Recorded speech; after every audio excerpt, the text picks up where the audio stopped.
ಅಬ್ದುಲ್ ರಹೀಂ ಮೃತದೇಹ ಮೆರವಣಿಗೆಯ ವೇಳೆ ಗೂಂಡಾಗಿರಿಯನ್ನ ಮೆರೆದಿದ್ದಾರೆ. ಬಲವಂತವಾಗಿ ಅಂಗಡಿಗಳನ್ನ ಮುಚ್ಚಿಸಿ ಹಾಕಿದ್ರು, ಬೆದರಿಕೆಯನ್ನ ಹಾಕಿದ್ದಾರೆ.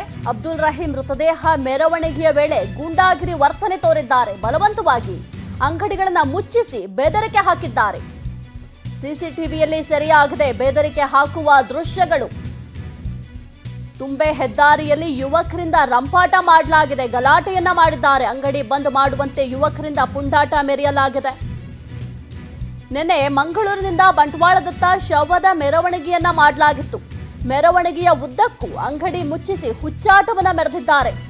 ಅಬ್ದುಲ್ ರಹೀಂ ಮೃತದೇಹ ಮೆರವಣಿಗೆಯ ವೇಳೆ ಗೂಂಡಾಗಿರಿ ವರ್ತನೆಯನ್ನ ತೋರಿದ್ದಾರೆ. ನೀವು ದೃಶ್ಯಾವಳಿಯಲ್ಲಿ ಗಮನಿಸ್ತಾ ಇದ್ದೀರಾ. ಸಿಸಿಟಿವಿ ದೃಶ್ಯಾವಳಿಯಲ್ಲಿ ಏನು ದೇಶ ಸೇವೆ ಕೊಲೆ ಆಗಿರೋದು ಅಥವಾ ದೇಶ ಸೇವೆ ಮಾಡಿರೋದಕ್ಕೆ ಯಾರು ಟೆರರಿಸ್ಟ್ ಅಟ್ಯಾಕ್ ಮಾಡಿದ್ರ ಈತನ್ನ ಮಾಡಿರೋದೇ ತಪ್ಪು. ಏನು ಲಾಂಗು ಮಚ್ಚಿಡ್ಕೊಂಡು ಓಡಾಡ್ಬಿಟ್ರೆ ದೊಡ್ಡ ಸಾಹಸನ? ನಾಚಿಕೆ ಆಗಬೇಕು ಇವ್ರುಗಳಿಗೆ. ಏನಾದರೂ ದೇಶ ಸೇವೆ ಮಾಡಿ ಅವರೇನಾದ್ರು ಪ್ರಾಣ ತ್ಯಾಗ ಮಾಡಿದ್ರೆ ಅಂಥವ್ರಿಗೆ ನಾವು ಅಂಗಡಿ ಮುಗ್ಗಟ್ಟುಗಳನ್ನ ಮುಚ್ಚಿ ಅವರಿಗೆ ಮೌನಾಚರಣೆಯನ್ನ ಮಾಡಬೇಕು. ಆದರೆ ಈತ ಏನು ಗನಂದಾರಿ ಕೆಲಸ ಮಾಡಿದ್ದಾರಂತ ಅಂಗಡಿ ಮುಗ್ಗಟ್ಟುಗಳನ್ನ ಮುಚ್ಚಿಸ್ತಾ ಇದ್ದಾರೋ ಗೊತ್ತಾಗ್ತಾ ಇಲ್ಲ. ಸಿಸಿಟಿವಿ ದೃಶ್ಯಾವಳಿಗಳಲ್ಲಿ ನೀವು ಗಮನಿಸ್ತಾ ಇದ್ದೀರಾ.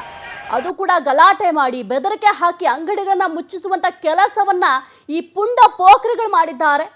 ಅಬ್ದುಲ್ ರಹೀಂ ಮೃತದೇಹ ಮೆರವಣಿಗೆಯ ವೇಳೆ ಈ ರೀತಿಯ ಗೂಂಡಾ ವರ್ತನೆಯನ್ನ ತೋರಿರುವಂಥದ್ದು ನೀವು ಕೂಡ ಗಮನಿಸ್ತಾ ಇದ್ದೀರಾ. ಒಂದು ಕಡೆ ಮೃತದೇಹ ಮೆರವಣಿಗೆಯ ದೃಶ್ಯಾವಳಿಗಳನ್ನ ಗಮನಿಸ್ತಾ ಇದ್ದೀರಾ, ಮತ್ತೊಂದು ಕಡೆ ಆ ಪುಂಡ ಪೋಖ್ರಿಗಳೇನಿದ್ದಾರೆ ಆ ಪುಂಡ ಪೋಖ್ರಿಗಳು ಅಂಗಡಿ ಮುಗ್ಗಟ್ಟುಗಳನ್ನ ಬಲವಂತವಾಗಿ ಬಾಗಿಲು ಮುಚ್ಚಿಸುವಂತಹ ಕೆಲಸವನ್ನ ಮಾಡ್ತಾ ಇದ್ದಾರೆ.